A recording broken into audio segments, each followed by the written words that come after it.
అమరావతిలో టీటీడీ ఆలయ విస్తరణకు భూమి పూజ నిర్వహించారు. ఈ కార్యక్రమానికి సీఎం చంద్రబాబు హాజరయ్యారు. ఆయన చేతుల మీదుగా నిర్మాణ పనులకు శంకుస్థాపన జరిగింది. విస్తరణలో భాగంగా ఆలయ ప్రాకారం, మహారాజగోపురం, మండపాలు, ఆంజనేయ స్వామి గుడి నిర్మాణం చేపట్టనున్నారు.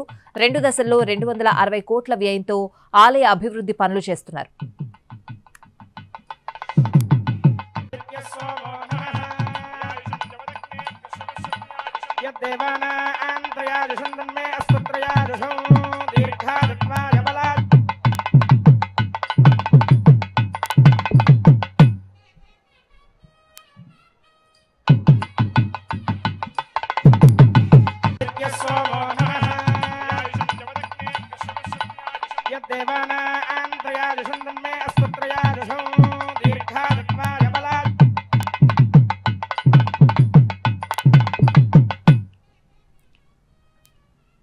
అమరావతిలో టీటీడీ ఆలయ విస్తరణకు భూమి పూజ నిర్వహించారు. ఈ కార్యక్రమానికి సీఎం చంద్రబాబు హాజరయ్యారు. ఆయన చేతుల మీదుగా నిర్మాణ పనులకు శంకుస్థాపన జరిగింది.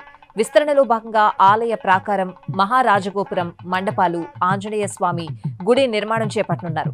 2 దశల్లో 260 కోట్ల వ్యయంతో ఆలయ అభివృద్ధి పనులు చేస్తున్నారు.